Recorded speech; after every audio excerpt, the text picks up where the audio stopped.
Good morning. Last लेक्चरला आपण how to decide optical active molecules and what is meant by enantiomers and next one racemic mixture and chirality हे concept आपण study केले. त्यानंतर next point आपण ह्या topic मध्ये स्टडी करणार आहे तो आरएस कन्फिगरेशन.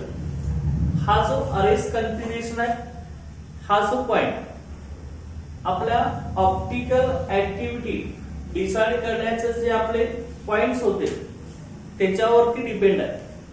जे RS configuration is depends on optically active molecules. Optical active मॉलिक्युल्सच आरएस कन्फिगरेशन दाखवत असतात. मग आपल्याला मॉलिक्युल ऑप्टिकल ऍक्टिव्ह पाहिजे असेल तर आपल्याला कंडिशन काय होती, कार्बनचं नेचर कसं पाहिजे, tetrahedral structure of carbon atom. Next one that is the carbon कसा पाहिजे आपला असिमेट्री किंवा कायरल. असिमेट्री कार्बन एटम मग कायरल कार्बन म्हणजे काय, ज्या कार्बनला 4 डिफरंट आयटम्स किंवा ग्रुप साठायचे असतात त्यालाच आपण काय म्हणत असतो, कायरल कार्बन किंवा असिमेट्री कार्बन. आणि नेक्स्ट काय असणार आहे, ज्या मॉलिक्युल मध्ये असिमेट्री कार्बन किंवा कायरल कार्बन आहे तो पेअर ऑफ आयसोमरच्या फॉर्म मध्ये प्रेझेंट असतो. ओके. आणि ते पेअर ऑफ आयसोमर्स डेक्स्ट्रो आणि लिओ त्यालाच आपण काय म्हणत असतो, इनॅन्शिओमर्स. आणि ते इनॅन्शिओमर कसे असतात, non super impossible mirror image of each other. Okay. आता मग त्याच पद्धतीने आरएस कन्फिगरेशन आपलं ऑप्टिकल ऍक्टिव्ह मॉलिक्युल साठी असणार आहे. ते कसं आहे आपलं RS configuration. This RS configuration indicates that it indicates that ती काय सांगतो बघ, arrangement of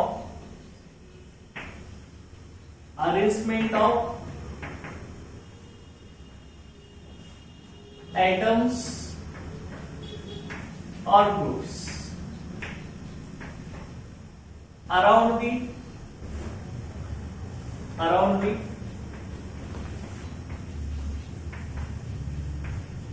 chirality center. Okay. Arrest configuration indicates that arrangement of atoms or groups around the chirality center. Okay. chiral सेंटरच्या जवळ ऍटम्सची किंवा ग्रुपचे अरेंजमेंट कसे आहे तो आरएस कन्फिगरेशन रिप्रेझेंट करत असतो. आता मग कायरलिटी सेंटर आपण कसं म्हणलेलं आहे, ज्या मॉलिक्युल मध्ये असिमेट्रिक कार्बन एटम प्रेझेंट आहे किंवा कायरल कार्बन एटम प्रेझेंट आहे त्याला आपण काय म्हणत असतो, कायरलिटी सेंटर असं म्हणत असतो.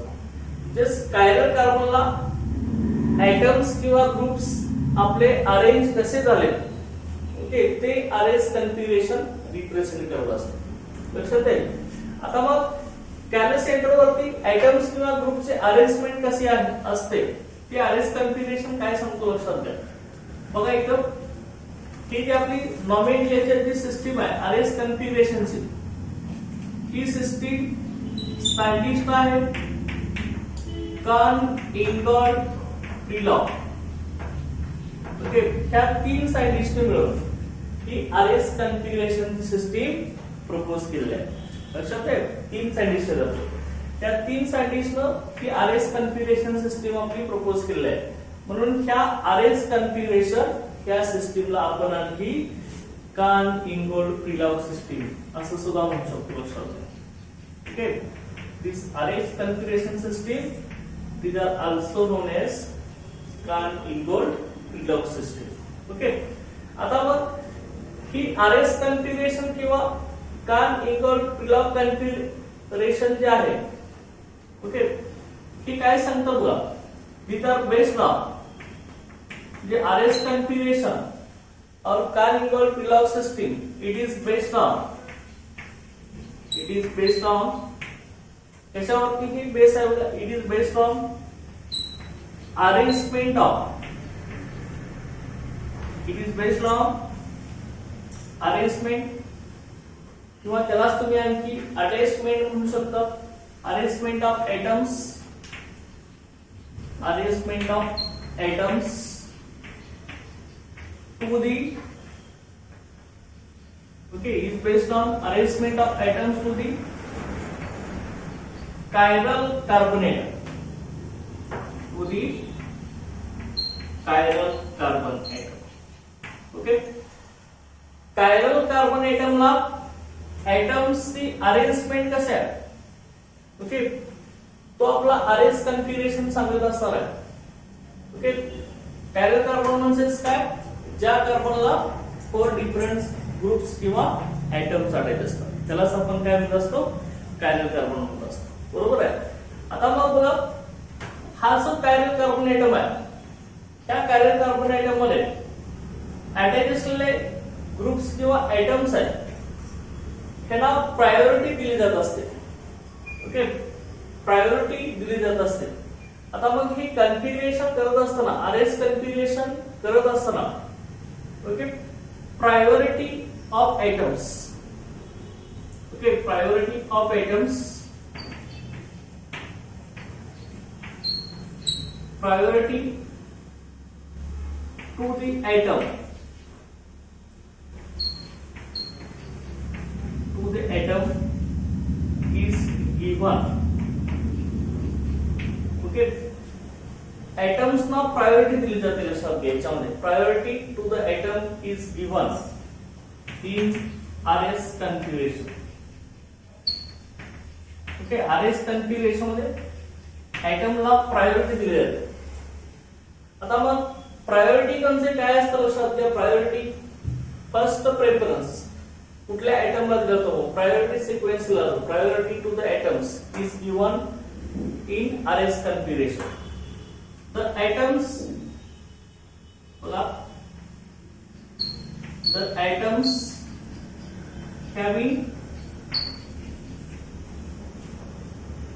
higher atomic number, higher atomic number, okay the atoms having higher atomic number, okay the atoms having higher atomic number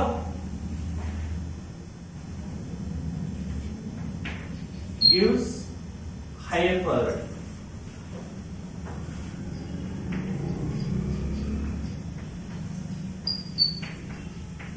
ज्या ऍटमचा ऍटॉमिक नंबर जास्त आहे त्याला हायर प्रायोरिटी दिली आहे, म्हणजे फर्स्ट प्रायोरिटी दिली आहे. लक्षात फर्स्ट प्रायोरिटी. ज्याचा ऍटॉमिक नंबर जास्त आहे कायरल कार्बनला अटॅच असलेला ऍटमचा ऍटॉमिक नंबर जास्त असेल तर त्या ऍटमला हायर प्रायोरिटी दिली जाते, म्हणजेच फर्स्ट प्रायोरिटी दिली जाते. Okay and the atoms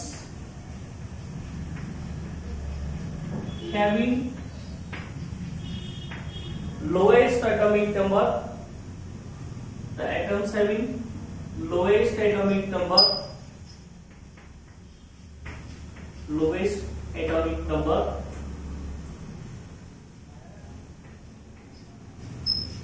gives lowest priority, gives lowest priority. Okay लक्षात घ्या काय म्हणतंय बघा. आरएस कन्फिगरेशन मध्ये ऍटमना कायरल कार्बन ऍटमला अटॅच असलेल्या ऍटमना प्रायोरिटी दिली जाते. मग ती प्रायोरिटी कशावर दिली जाते, ज्या ऍटमचा कायरल कार्बन ऍटमला अटॅच असलेला ऍटमचा ऍटॉमिक नंबर हायर असेल, ज्या ऍटॉमिक नंबर जास्त असेल तर त्याला काय करतात, हायर प्रायोरिटी दिली जाते. ओके आणि ज्या ऍटमचा ऍटॉमिक नंबर आपला लोअर आहे त्याला काय केलं जातं, लोएस्ट प्रायोरिटी दिली जाते. ओके लक्षात आहे. म्हणजे ज्याचा ऍटॉमिक नंबर जास्त त्याला हायेस्ट प्रायोरिटी, ज्याचा ऍटॉमिक नंबर कमी त्याला लोएस्ट प्रायोरिटी. ओके आता मग बघा त्यामध्ये समजा आता कायरल कार्बनला अटॅच असणारे दोन ऍटम असतील. फॉर एक्झाम्पल एक असेल आपला ऑक्सिजन असेल आणि दुसरा समजा नायट्रोजन असेल. ओके, तर ऑप्शन मध्ये बघा ऑप्शनचा ऍटॉमिक नंबर किती आपला 8 आहे आणि नायट्रोजनचा ऍटॉमिक नंबर किती आपला 7 आहे. कुणाचा ऍटॉमिक नंबर जास्त आहे आपला ऑप्शनचा. ओके, मग ऑप्शनचा ऍटॉमिक नंबर जास्त असेल तर त्याला काय करायचं हायेस्ट प्रायोरिटी द्यायचं. Okay, atoms having higher atomic number gives highest priority. Okay, आणि नायट्रोजनचा ऍटॉमिक नंबर कसा आहे as compared to nitrogen sorry ऑप्शनच्या कंपॅरिझन मध्ये नायट्रोजनचा ऍटॉमिक नंबर कमी आहे. त्यामुळे नायट्रोजनचा ऍटॉमिक नंबर लोअर आहे, त्यामुळे ह्याला काय करणार आपण लोएस्ट प्रायोरिटी. म्हणजे फर्स्ट प्रायोरिटी आपण कुणाला देणार ऑप्शनला, सेकंड प्रायोरिटी कुणाला देणार आपण किंवा लोएस्ट प्रायोरिटी नायट्रोजनला देणार. ओके, लक्षात आहे अशा 3 असणार आहे. आणि ह्याच्यानंतर समजा तुम्हाला एखादा ग्रुप दिला असेल तर ह्यामध्ये बघा एक CH3 ग्रुप असेल आणि दुसरा आपला कुठला असेल CH2 CH3 ग्रुप असेल.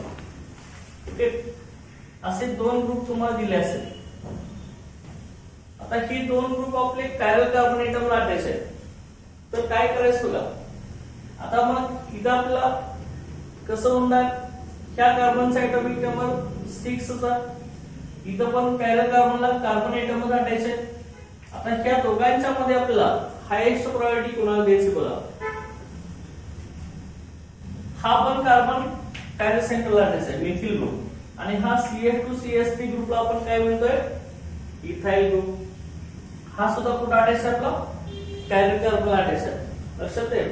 आता मग लक्षात घ्या ह्याच्यामध्ये मग तुम्हाला जर हायेस्ट प्रायोरिटी कुणाला द्यायची ही कसं कन्सिडर करायचं बघा. आता जर डायरेक्ट कायरल कार्बनला अटॅच असलेले ऍटम जर सेम असतील, आता लक्षात घ्या इथे कार्बन आहे त्याला CH3 पण अटॅच आहे आणि CH2 CH3 पण अटॅच आहे त्या कार्बनला. हे 2 ग्रुप्स आपण इथे स्टडी करूया. मग बघा इथं पण कार्बन अटॅच आहे, इथं पण कार्बनच आहे. आता प्रायोरिटी देण्यासाठी आपल्याला काय करावं लागेल बघा, कुणाची प्रायोरिटी फर्स्ट सेम आहे, ऍटॉमिक नंबर तर सेम आहे. तर 2 ऍटम चा ऍटॉमिक नंबर जर सेम असेल, कायरल सेंटरला अटॅच असलेल्या 2 ऍटमचा ऍटॉमिक नंबर जर सेम असेल तर काय केलं पाहिजे त्याच्या पुढचे ऍटम कन्सिडर करायचे. ओके, त्याच्या पुढचे ऍटम कन्सिडर करायचे. आता मग हा कार्बन सेम ऍटॉमिक नंबर. आता ह्या कार्बनला परत किती आहेत बघा 3 हायड्रोजन अटॅच आहेत आणि ह्या कार्बनला काय 2 हायड्रोजन आणि परत कार्बन एटम अटॅच आहेत. म्हणजे 2 हायड्रोजन असलेला ऍटॉमिक नंबर परत सेम आले ना. मग परत पुढचा आयटम कुठला आहे बघायचं. परत पुढचा आयटम घ्यायला कोण आहे कार्बन अटॅच. कार्बन आल्यामुळे ह्याचा ऍटॉमिक नंबर वाढला ना. ओके, म्हणजे ह्या कार्बनला कोण अटॅच आहे 3 हायड्रोजन H अटॅच आणि ह्या कार्बनला जर तुम्ही घेतलं तर इथल्या कार्बनला कसे येणार इथं ह्या कार्बनला इथं हायड्रोजन आणि पुढे काय येणार कार्बन. ह्या कार्बनला 2 हायड्रोजन आणि 1 कार्बन अटॅच. ओके, लक्षात आहे. आता हायेस्ट प्रायोरिटी कोणाला जाणार बघा. सिमिलर जर ऍटम मी काय म्हटलंय सिमिलर जर ऍटम पॅरलल कार्बनला अटॅच असतील तर काय करायचं त्याच्या नेक्स्ट आयटम्स ते कन्सिडर करायचं. आता हे कार्बन दोघांचा item number same. Next item कुठले हायड्रोजन. त्या कार्बनला सगळ्या हायड्रोजन जायचे 3 हायड्रोजन सेम एटॉमिक नंबर. इथं पण 2 हायड्रोजन सेम एटॉमिक नंबर. त्याच्या पुढचा कन्सिडर करायचा कुठला आहे तर परत कार्बन आहे. कार्बनचा एटॉमिक नंबर त्या थर्ड हायड्रोजन पेक्षा जास्त आहे ना आपला. ओके, त्यामुळे CH2 CH3 ग्रुपला आपली काय येणार आहे फर्स्ट प्रायोरिटी येणार आणि ह्या CH3 ग्रुपला म्हणजे मिथिल ग्रुपला आपली काय येणार आहे सेकंड प्रायोरिटी येणार. ओके, अशा रीतीने हे आपलं करत जायचं लक्षात घ्या. प्रायोरिटी ऑर्डर आपण देत जाणार. ओके, समजा एखाद्या वेळी असं असेल कायरल कार्बन असेल त्या कायरल कार्बनला एक OH ग्रुप अटॅच असेल. ओके, आणि दुसरा आपला कोण अटॅच असेल CH2 CH3 अटॅच असेल. तर याच्यामध्ये बघायचं आता त्या कायरल कार्बनला इथं ऑक्सिजन अटॅच आहे, इथं कार्बन अटॅच आहे. CH2 CH3 ग्रुप मधला कार्बन अटॅच आहे. पण इथं काय आपल्याला नेक्स्ट ऍटम कन्सिडर करायची गरज नाही, कारण का डायरेक्ट कायरल कार्बनला अटॅच असलेले ऍटम दोन्ही डिफरंट आहेत. इथं ऑक्सिजन आहे आणि इकडे कोण आहे, कार्बन आहे, बरोबर आहे. मग आता इथं तुम्ही डायरेक्ट पहिल्या आयटम वरूनच प्रायोरिटी देऊ शकता. ऑप्शनचा ऍटॉमिक नंबर 8 आहे, त्यामुळे OH2 ला फर्स्ट प्रायोरिटी जाणार. इथं C2 CH2CH3 म्हणजे इथिल ग्रुप आहे, इथं कार्बनचा ऍटॉमिक नंबर 6 आहे, म्हणजे ऑप्शन पेक्षा कमी आहे, त्यामुळे त्या ग्रुपला सेकंड प्रायोरिटी जाणार. ओके, इथं तुम्ही इझिली प्रायोरिटी देऊ शकता. परंतु असं जर कंडिशन असेल, कायरल कार्बनला अटॅच असलेले दोन्ही आयटमचा ऍटॉमिक नंबर सेम असेल, तर त्याच्या पुढचे आयटम्स हे कन्सिडर करत जायचे. पुढचा दुसरा आयटम सुद्धा सेम आला तर परत तिसरा आयटम सुद्धा बघायचा कसं आहे. तिसरा सेम तर चौथा आयटम बघायचा, त्याच्या पुढचा तो डिपेंडेंट असेल तर त्याच्यावरून ज्याचा ऍटॉमिक नंबर जास्त होईल त्याला फर्स्ट प्रायोरिटी. त्यामुळे ethyl group first, methyl group second झालाय, लक्षात. ओके, आता त्यानंतर बघा परत आणखी आपल्याला याच्यामध्ये काय बघायचं बघा. नेक्स्ट आता परत आणखी कसं आहे बघा आपलं. The atom having higher atomic number gives higher priority and atom having lowest atomic number gives lowest priority. तर त्यानंतर नेक्स्ट आता आपण काय म्हणतो त्यामध्ये आणखी काय कन्सिडर केलं पाहिजे बघा. याच्यामध्ये पेन multiple bond is present. When multiple bond is present.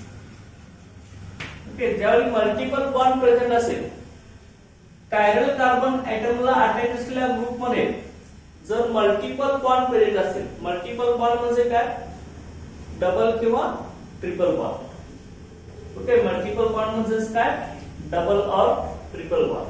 Okay, when multiple bond is present, that is both atoms are double or triple bonded, are double or triple bonded. Okay, बघा काय म्हणते. When multiple bond is present, both atoms are double or triple bonded. Both atoms are double or triple bonded. Then it is considered as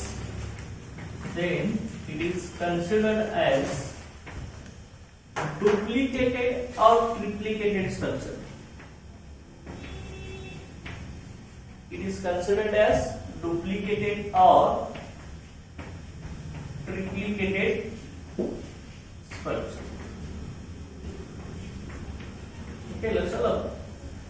Then it is considered as duplicated or triplicated structure. Okay.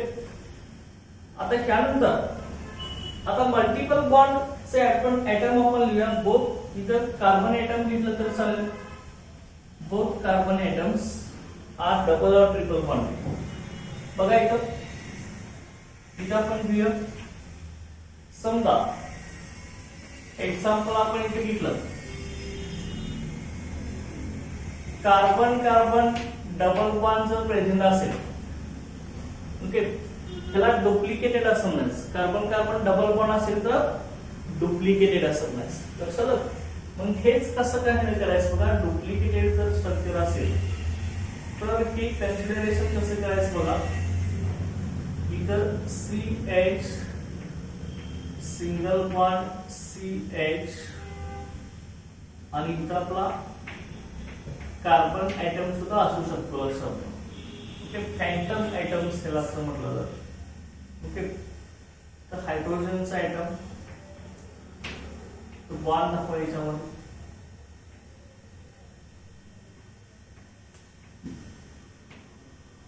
Okay, बघा इथे double bond आपण कसं लिहिलाय लक्षात घ्या. कार्बनची valency आपली किती आहे, 4 valency आहे. लक्षात घ्या, कार्बनची व्हॅलेन्सी आपली 4 आहे. कार्बन कार्बन डबल बॉन्ड जर प्रेझेंट असेल तर लक्षात घ्या तो डुप्लिकेटेड असणार आहे. मग त्याच्यामध्ये कार्बनला कोण अटॅच असू शकतो, हायड्रोजन अटॅच असू शकतो. ह्या साइडला एक हायड्रोजन, ह्या साइडला एक हायड्रोजन अटॅच असू शकतो. त्यानंतर त्या कार्बनला दुसरे कार्बन आयटम पण अटॅच असू शकतील ना. त्या कार्बनला सुद्धा कार्बन अटॅच असू शकेल, त्या कार्बनला सुद्धा दुसरा कार्बन अटॅच असू शकेल. ओके, बघा मग आता याच्यामध्ये हे जे ब्रॅकेट मध्ये कार्बन आयटम मी दाखवले त्या आयटम्सना काय म्हणायचं, फॅन्टम आयटम्स. असं का, फॅन्टम आयटम्स.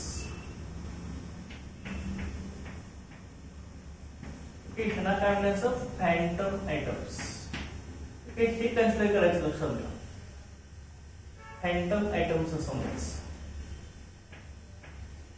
ब्रॅकेट मध्ये जे आयटम्स आपण रिप्रेझेंट करणार आहे कार्बनची व्हॅलेन्सी सॅटिस्फाय करण्यासाठी, त्या आयटम्सना काय म्हणायचं, फॅन्टम आयटम असं म्हणायचं. ओके, म्हणजे डबल बॉन्डेड असेल तर इथं असे फॅन्टम आयटम असतील. लक्षात घ्या. समजा ट्रिपली बॉन्डेड असेल, असा कार्बन कार्बन मध्ये ट्रिपल बॉन्ड असेल तर हेच कसं दाखवते ना आपल्याला, बघा हेच आपल्याला कसं दाखवते. आता ट्रिपल बॉन्ड म्हणजे काय, कुठलं स्ट्रक्चर असणार आहे आपलं, ट्रिप्लिकेटेड स्ट्रक्चर. ओके, कार्बन दोन्ही कार्बन आयटम मध्ये ट्रिपल बॉन्ड असेल तर ट्रिप्लिकेटेड स्ट्रक्चर म्हणतो आपण. ओके, इथं बघा कार्बनला हायड्रोजन अटॅच असू शकेल, सिंगल बॉन्ड. इथं हायड्रोजन अटॅच असू शकेल, कार्बनला इथं फॅन्टम आयटम अटॅच असू शकेल. ओके, परत इथं सुद्धा असे फॅन्टम आयटम अटॅच असू शकणार.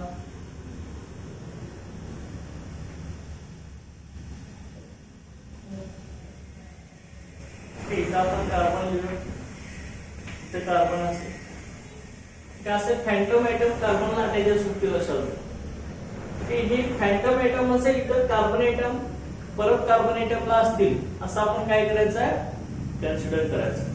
ओके, त्यानंतर समजा हे लक्षात ठेवायचं महत्वाचं आहे, लक्षात घ्या. परत त्यानंतर बघा समजा असा एखादा असेल C double bond O C,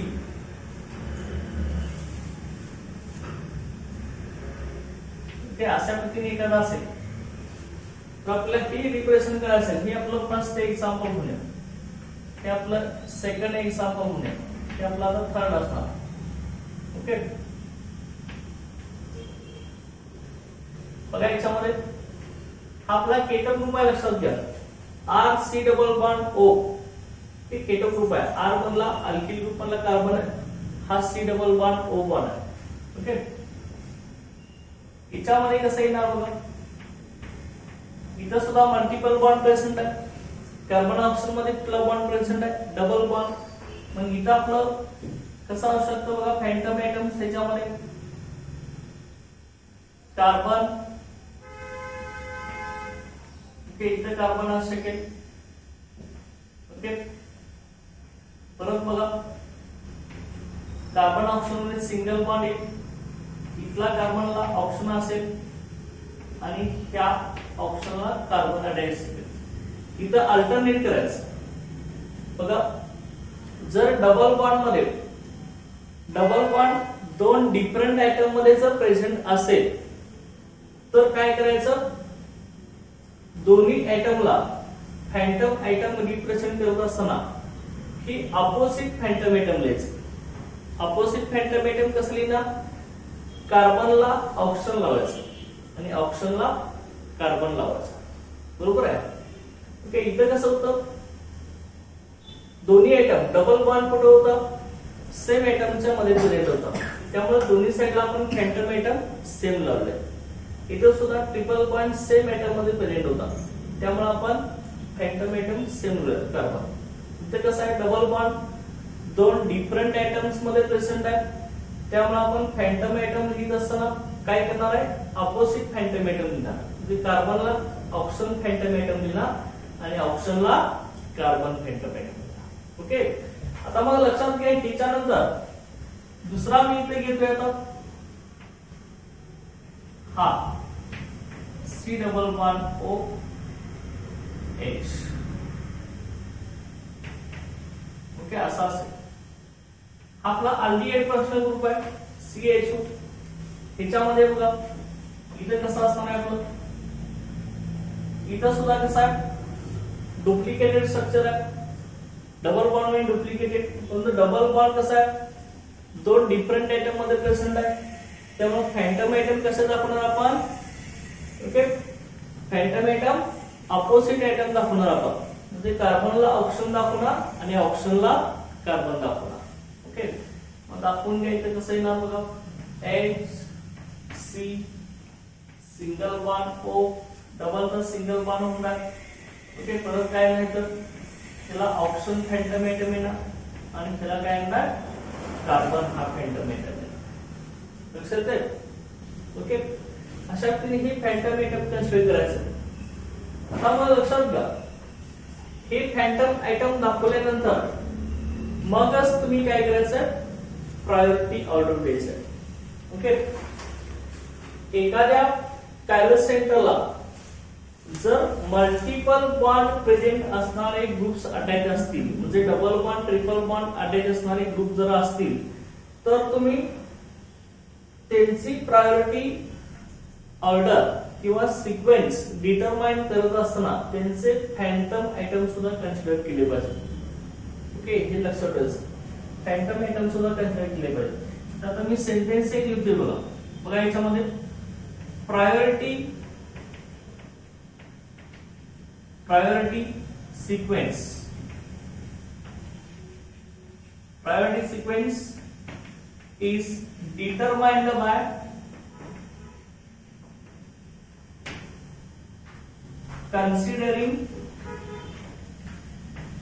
sequence is determined by considering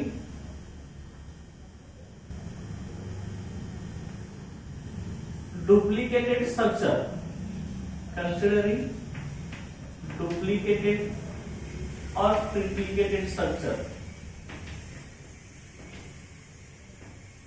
Okay, we determined by considering duplicated or triplicated structure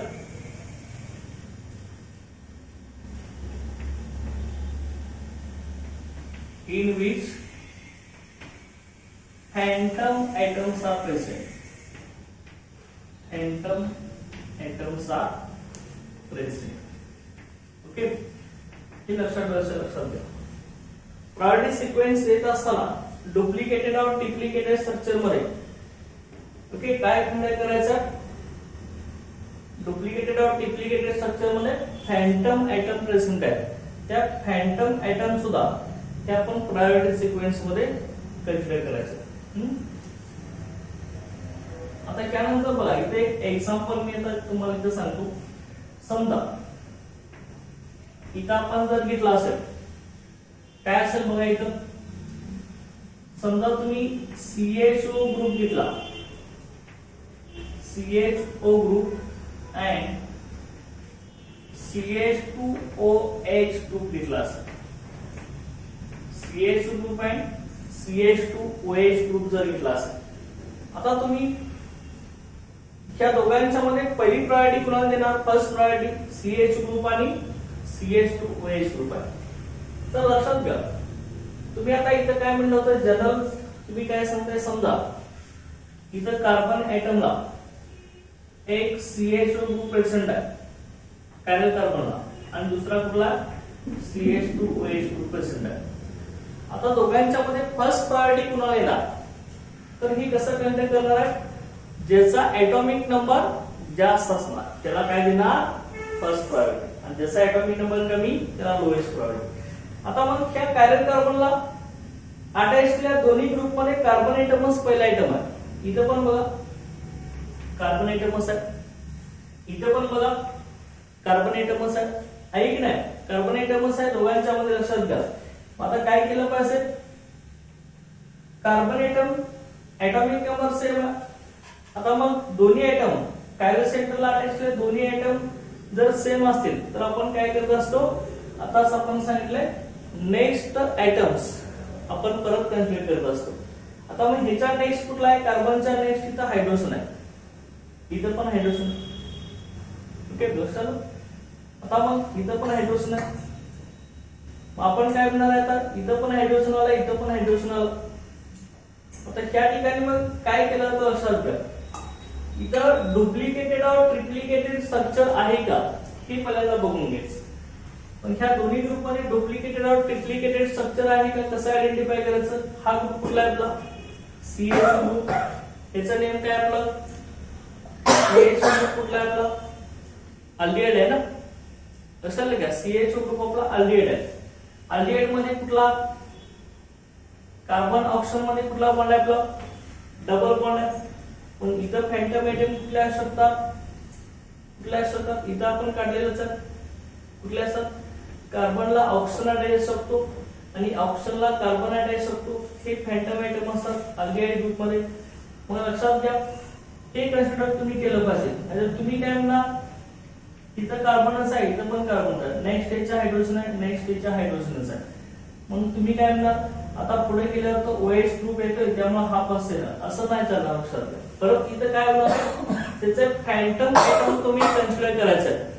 Phantom atom consider करत असताना काय होणार आहे, या कार्बनला हायड्रोजन सोडून परत कोण आहे दुसरा कोण आणायचा फॅन्टम ऑक्सिजन प्रेझेंट आहे. लक्षात घ्यायचं ओके, हायड्रोजन तर आहेच परंतु फॅन्टम ऑक्सिजन प्रेझेंट आहे. त्यामुळे ऑक्सिजनचा एटॉमिक नंबर आपला जास्त आहे ना हायड्रोजन पेक्षा, त्यामुळे CH ग्रुपला प्रायोरिटी कसं येणार आहे पर्सेंट आहे. पण प्रायोरिटी कसं दिलेलं आहे, ज्याचा एटॉमिक नंबर जास्त आहे त्याला आपण हायर प्रायोरिटी देतोय. पण कार्बनला फॅन्टम ऑक्सिजन एटम अटॅच आहे त्यामुळे ऑक्सिजनचा एटॉमिक नंबर इथल्या हायड्रोजन पेक्षा जास्त आहे, CH2OH मधल्या हायड्रोजन पेक्षा जास्त आहे. लक्षात घ्या ओके. त्यामुळे CH ग्रुपला आपण काय देणार आहे फर्स्ट प्रायोरिटी आणि CH2OH ग्रुपला काय देणार सेकंड प्रायोरिटी. लक्षात घ्या अशा पद्धतीने फॅन्टम एटम कन्सिडर करूनच प्रायोरिटी सिक्वेन्स आपल्याला देता आला पाहिजे. लक्षात ठीक आहे, हे सगळ्यात महत्त्वाचं आहे की दिलेली सेंटेन्स आणि इम्पॉर्टंट आहे. लक्षात घ्या RS कॉन्फिगरेशन साठी याच्यावरती RS कॉन्फिगरेशन वरती 100% तुम्हाला लक्षात घ्या MHT CET त्यानंतर बोर्ड एक्झाम, नीट एक्झाम आणि JEE एक्झामला क्वेश्चन विचारायचा. लक्षात घ्या ठीक आहे, ह्याच्याशिवाय पेपर निघू शकत नाही. ठीक आहे लक्षात ठेवायचं. बघा इथं आणखी एक मी याच्यामध्ये काय सांगतोय बघा फॅन्टम एटमच्या कन्सिडरेशन मध्ये ते काय आहे बघा. समजा तुम्ही इथं फिनिल ग्रुपचा घेतला असेल दुसरा याच्यामध्ये ओके, फिनिल ग्रुप ते कसं येणार बघा, फिनिल ग्रुप असेल तर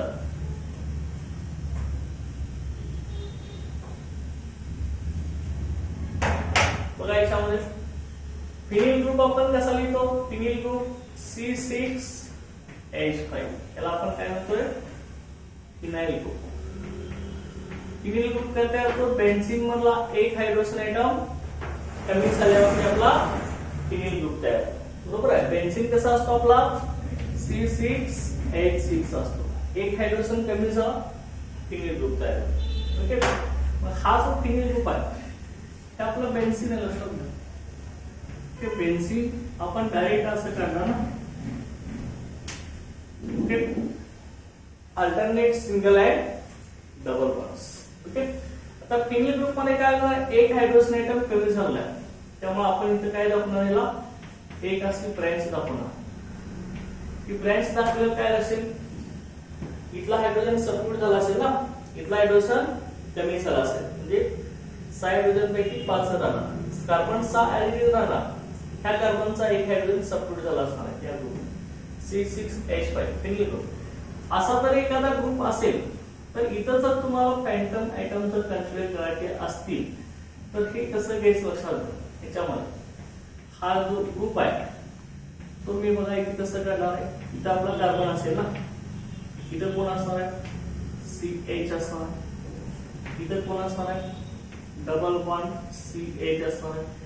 टोटल आपला हा ग्रुप कसा असेल इथं बघा इथं carbon CH double bond CH single bond CH okay, त्यानंतर CH परत इथं डबल बॉन्ड CH ओके. अशा पद्धतीने हा ग्रुप आहे. तर ह्यातला मी फक्त एवढाच घेतला. लक्षात घ्या हा ग्रुपच घेणार आहे आता इथं okay, CH double bond CH okay. आता हा ग्रुप जर इथे कायरल सेंटरला अटॅच असेल, इथं समजा कायरल कार्बन एटम असेल त्याला हा ग्रुप जर अटॅच असेल, इथं आपण काढून घेतला याच्यातून हा ग्रुप ओके, ह्या फिनोल ग्रुप मधला हा ग्रुप आपण इथे रिप्रेझेंट केलाय. तर हे कसं दाखवायचं बघा, इथं कार्बन मध्ये डबल बॉन्ड प्रेझेंट आहे. काय केले बघा आपण, कार्बन कार्बन मध्ये डबल बॉन्ड असेल तर दोन सेम एटम मध्ये डबल बॉन्ड असेल तर फॅन्टम एटम कसा दाखवायचा, तोच एटम दाखवायचा. आणि दोन डिफरंट एटम मध्ये डबल बॉन्ड प्रेझेंट असेल तर फॅन्टम एटम कसं दाखवायचे, अपवेट दाखवायचे. कार्बनला ऑप्शन दाखवायचा, ऑप्शनला कार्बन दाखवायचं. ओके, आता मग इथं दोन सेम एटम मध्ये डबल बॉन्ड प्रेझेंट आहे, त्यामुळे फॅन्टम एटम तुम्ही सेम दाखवणार. कसं दाखवणार बघा, आता हा कार्बन, हा जो कार्बन आहे तो कायरल कार्बनला अटॅच आहे. तर हे कसं दाखवणार तुम्ही बघा, हेच कसं रिप्रेझेंट करणार आहे तुम्ही बघा. इथं हे अशा पद्धतीने तुम्ही लिहू शकता, CH, इथं CH तुमचे, आणि इथं ह्या कार्बनला काय दाखवणार तुम्ही, इथला carbon as it is. Okay, ह्या कार्बनला कोण दाखवणार आहे, फॅन्टम कार्बन दाखवणार. ओके, लक्षात आहे का. अशा पद्धतीने हे फॅन्टम कार्बन कन्सिडर करून आपण काय द्यायचं आहे, प्रायोरिटी सिक्वेन्स द्यायचा आहे प्रत्येक एटम्सना किंवा ग्रुप्सना. ओके, हे लक्षात ठेवायचं आहे, इम्पॉर्टंट आहे.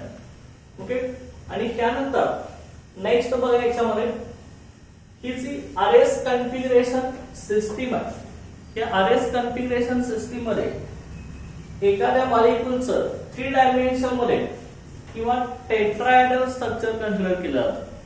Okay, RS configuration is based on 3 dimension or tetrahedral structure in which the lowest priority group is viewed behind the chiral carbon atom, in which molecule is viewed lowest priority group behind the chiral carbon atom. If three groups if clockwise arrangement of three groups in descending order is called R configuration, and in ascending order these are called S configuration. आता हे कसं असतं बघा, हे आता आपण लिहिणार आहे. मी सेंटेन्स इथे काय लिहितोय बघा, लक्षात घ्या. काय सेंटेन्स लिहिणार आहे बघा, हे इम्पॉर्टंट सेंटेन्स आहे. RS configuration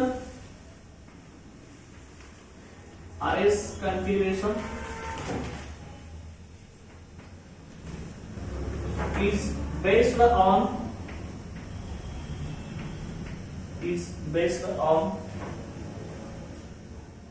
three-dimensional structure. Is based on three-dimensional structure or three-dimensional structure of tetrahedral structure. Okay, three-dimensional structure म्हणजे tetrahedral structure. Okay, tetrahedral structure असेल तरच आपण आरएस कॉन्फिगरेशन दाखवू शकतो, लक्षात घ्या.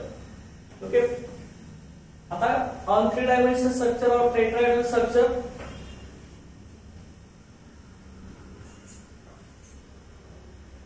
the molecule is viewed. Molecule कसा व्यू करणार आहे बघा आपण, तर molecule is व्ह्यूड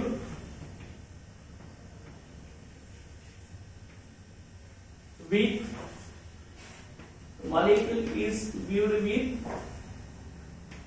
lowest priority groups. Okay, viewed with lowest priority groups. Molecule is viewed with lowest priority group behind the chiral carbon atom.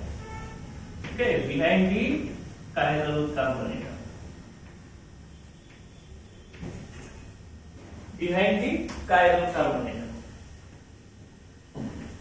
त्यानंतर बघा आणखी काय म्हणतो परत आपण, if clockwise arrangement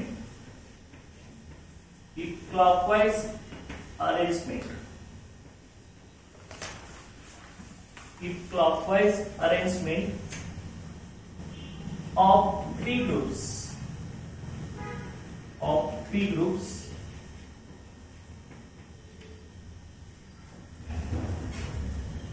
in descending order. In descending order.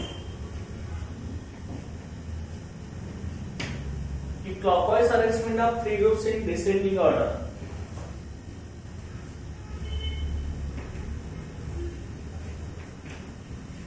Is called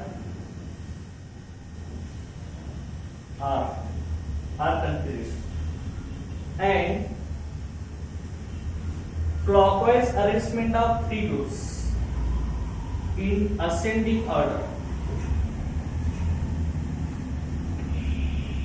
of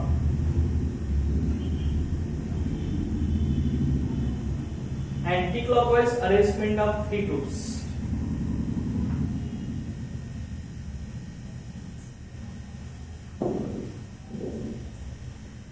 और ascending group म्हणा of ascending order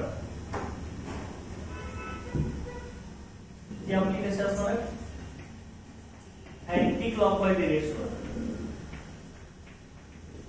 anti clockwise direction okay is called yes configuration okay बघा काय म्हटलंय आरएस कन्फिगरेशन मध्ये ती कशावर डिपेंड आहे थ्री डायमेन्शन स्ट्रक्चर किंवा टेट्राहेड्रल स्ट्रक्चर वर डिपेंड आहे मॉलिक्यूल आपण व्यू कसा करणार आहे viewed with lowest priority groups okay molecule मध्ये जो लोएस्ट प्रायोरिटी ग्रुप आहे तिथून आपण मॉलिक्यूल व्यू करणार आहे बिहाइंड दी पॅरलल कार्बोनेटर पॅरलल कार्बनच्या पाठीमागे असणारा जो ग्रुप आहे तो लोएस्ट प्रायोरिटी असणारा ग्रुप आहे हे लक्षात ठेवायचं मॉलिक्यूल व्यू कसा करणार आहे आपण ज्या मॉलिक्यूल मध्ये ज्या ग्रुपची प्रायोरिटी कमी आहे तिथून आपण व्यू करायला स्टार्ट करणार आहे ओके पॅरलल कार्बनच्या पाठीमागे लोएस्ट प्रायोरिटी ग्रुप असणार आहे म्हणजे लक्षात घ्या आपल्या समोर अबोव द प्लेन एक असणार आहे आणि दोन प्लेन ऑफ द पेपर असणार आहे तीनच ग्रुप तुम्हाला दिसणार आहे पण क्लॉकवाइज अरेंजमेंट असेल तीन ग्रुपची